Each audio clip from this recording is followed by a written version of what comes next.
Assalamualaikum warahmatullahi wabarakatuh. Salam sejahtera bagi kita semua. Bismillahirrahmanirrahim. Yang saya hormati CEO Media Group Network, Bapak Muhammad Mirdad Akib, beserta jajaran pimpinan unit usaha Media Group, Imam Besar Masjid Istiqlal, Kiai Haji Nazaruddin Umar, para undangan dan hadirin yang berbahagia. Pertama-tama marilah kita panjatkan puji syukur kehadirat Allah Subhanahu wa taala, Tuhan yang Maha Esa atas segala limpahan, berkah, rahmat dan kurnia-Nya kepada kita semua sehingga kita dapat menghadiri acara Indonesia Syariah Summit 2021 dengan tema kemaslahatan untuk bangkit bersama. Situasi pandemi COVID-19 membuat kita melakukan kegiatan konferensi secara virtual, namun tidak mengurangi makna dan rasa bahagia saya untuk dapat memberikan sambutan dalam acara ini. Ekonomi syariah di Indonesia menunjukkan fundamental yang tetap berdaya tahan.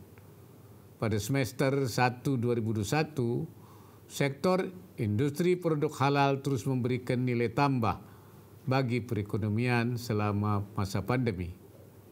Hadirin yang berbahagia, pertumbuhan sektor utama halal value chain (HVC) atau rantai nilai halal seperti pertanian dan makanan tetap tumbuh positif dan berada di atas pertumbuhan PDB nasional.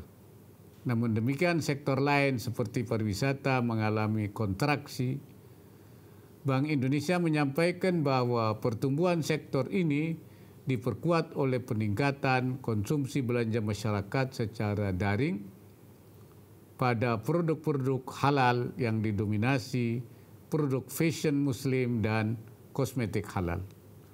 Pertumbuhan sektor HVC pada tahun 2020 mencapai minus 1,72%.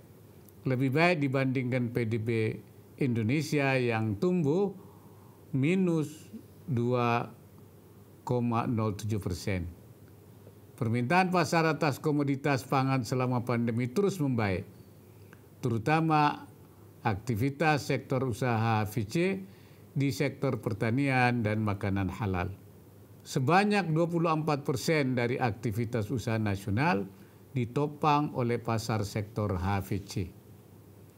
Nilai ekspor bahan makanan halal Indonesia pada tahun 2019 adalah sebesar 15% dari nilai ekspor makanan halal global atau sebesar kurang lebih 30 miliar US dollar dari total ekspor global sebesar kurang lebih 200 miliar US dollar pada tahun 2020.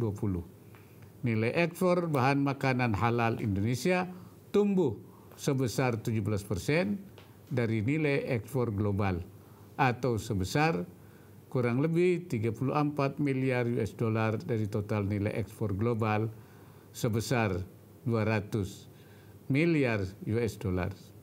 Hadirin yang saya banggakan, berdasarkan laporan Islamic Finance Development Indicator IFDI 2020, Indonesia masuk dalam peringkat kelima dari 135 negara berdasarkan dari nilai aset yaitu sebesar 3 miliar US dollar. Arab Saudi menduduki peringkat pertama dengan nilai aset sebesar 17 miliar US dollar. Iran di peringkat kedua dengan nilai aset sebesar 14 miliar US dollar.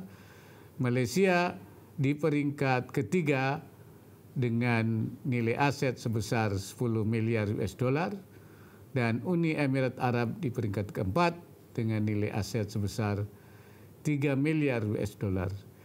Mengingat besarnya potensi Indonesia, saya yakin bahwa posisi Indonesia sekarang ini masih sangat mungkin untuk meningkat lagi, bahkan menjadi pemain utama industri keuangan syariah dunia. Pemerintah Indonesia bersama Bank Indonesia dan Komite Nasional Ekonomi dan Keuangan Syariah telah melaksanakan berbagai inisiatif strategis dalam rangka mendorong pertumbuhan ekonomi syariah. Inisiatif tersebut antara lain penguatan halal assurance system melalui penetapan tanpa tarif bagi pelaku usaha mikro dan kecil, serta penetapan 3 kawasan halal KIH, yaitu di Sidoarjo, Jawa Timur, Cikande, Banten, dan Bintan di Kepulauan Riau. Selain itu, tengah dipersiapkan pengembangan 2 KIH di Nusa Tenggara Barat.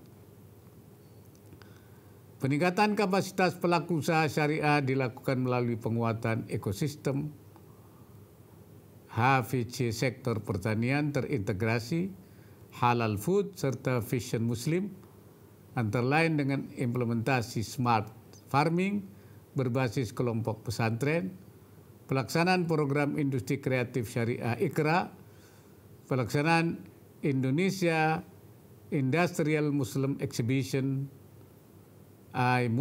Motion, serta pemberdayaan unit usaha pesantren bersama stakeholder industri keuangan syariah. Hadirin yang saya banggakan, penyediaan pembiayaan syariah antara lain dilakukan melalui penguatan industri keuangan syariah untuk mendorong akselerasi pertumbuhan sektor real syariah, khususnya industri halal dan UMK syariah. Penguatan arah kebijakan dan regulasi yang juga dilakukan untuk memperkuat peran institusi keuangan syariah sebagai intermediary pelaku usaha syariah melalui penguatan regulasi oleh otoritas jasa keuangan. Salah satunya adalah melalui security crowdfunding SCF sebagai alternatif pendanaan bagi usaha mikro kecil dan menengah UMKM. Sebelumnya pemerintah telah mengambil langkah strategis dengan mendirikan Bank Syariah Indonesia yang merupakan hasil merger 3 bank syariah BUMN. Penguatan infrastruktur pendukung industri keuangan syariah juga dilakukan melalui penyusunan Core Principle for Effective Islamic Deposit Insurance System CPI-DIS oleh Working Group International Association of Deposit Insurance dan Islamic Financial Service Board atau IEDI-IFSP yang diketuai oleh Lembaga Penjamin Simpanan LPS. Selain itu, peningkatan peran keuangan sosial syariah juga dilakukan dengan transformasi pengelolaan zakat, infak, sedekah, dan wakaf. Pemerintah senantiasa terus melakukan upaya-upaya penguatan regulasi dan tata kelola, digitalisasi, riset, dan inovasi, penguatan sumber daya manusia, peningkatan kesadaran, dan literasi ekonomi dan keuangan syariah. Program yang telah dikeluarkan antara lain Gerakan Nasional Wakaf Uang dan Gerakan Cinta Zakat, inovasi produk dengan penerbitan cash wakaf link sukuk, digitalisasi dan sharing platform, serta optimalisasi penyaluran dana sosial syariah untuk membantu penanganan pandemi COVID-19. Yang tidak kalah penting dalam membangun ekonomi dan keuangan syariah adalah pengembangan dan perluasan kegiatan usaha syariah. Hal ini merupakan strategi penting untuk meningkatkan ekonomi umat. Salah satu upaya yang dijalankan pemerintah adalah membangun pusat-pusat inkubasi, pengusaha, dan pusat pengembangan bisnis syariah di berbagai daerah. Upaya ini dilaksanakan melalui kolaborasi antara KNEKS, MES, dan Kadin Indonesia. Hadirin yang saya banggakan, Indonesia berpeluang menjadi negara terbesar untuk sektor ekonomi dan keuangan syariah. Kita memiliki potensi yang besar dari sisi supply, kita punya sumber daya untuk pengembangan ekonomi syariah, sementara dari sisi demand kita adalah pasar potensial bagi ekonomi syariah baik di sektor keuangan, produk dan makanan halal, fashion muslim, dana sosial Islam, usaha atau bisnis syariah. Dengan potensi yang kita miliki dan usaha serta kolaborasi antara semua pemangku kepentingan, kita harapkan ekonomi dan keuangan syariah akan mampu membangkitkan ekonomi rakyat dan memberikan kontribusi yang lebih besar bagi perekonomian nasional. Selamat atas pelaksanaan Indonesia Syariah Summit 2021. Semoga apa yang kita lakukan bersama saat ini menjadi berkah, memberikan berkah kepada kita semua dan menjadi amal ibadah kita bersama serta mendapatkan ridha dari Allah Subhanahu wa taala. Wallahul muwaffiq ila aqwamit thariq. Assalamualaikum warahmatullahi wabarakatuh.